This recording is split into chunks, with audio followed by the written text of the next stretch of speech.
মই ঘৰ আহি দেখোঁ যে মিস্ত্ৰী আহি জোখ মাখ কৰি আছে। মোৰহে পলম হ'ল। তাৰ পাছতে মই গাঁত খান্দিব আহি গ'লোঁ। মই এতিয়া গাঁত খান্দিম, আপোনালোকে চাই থাকক।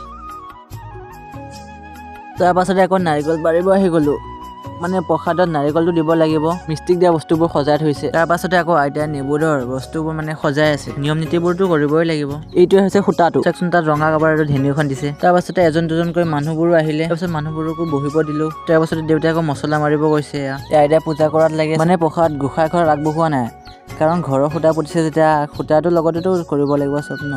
এইফালে বাই মিঠাই আৰু বিস্কুটৰ টোপোলা বনাই আছে। দেউতাই মছলা দিছে ঘৰখনৰ মুৰব্বী যেতিয়া। তাৰ পাছতে আকৌ মা আহিলে দিব। তাৰ পাছতে আকৌ মই আহি গ'লোঁ, কাৰণ ঘৰখনতো মোৰে হ'ব ন, চ' ময়ো দিলোঁ।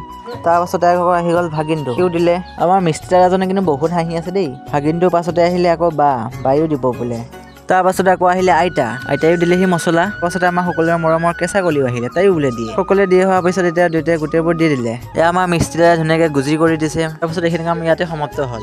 তাৰ পাছতে আকৌ ভকতসকলক চাহ মিঠাইও দিলে। তাৰপিছত তেওঁলোকে চাহ মিঠাই খোৱাত লাগি গ'ল আৰু পলম নকৰি তাৰ পিছতে প্ৰসাদ বিতৰণ কৰিলে। কলপাতো দিলেহি। তাৰ পাছতে আইতাই আকৌ প্ৰসাদ বিতৰণ কৰি দিলে। এতিয়া মানুহবোৰে প্ৰসাদ খাইছে দেই। তাৰ পাছতে আমি ভকতসকলক বিদায় সেৱা জনালোঁ। তেনেহ'লে বন্ধুসকল আজিলৈ বাই বাই, আকৌ লগ পাম।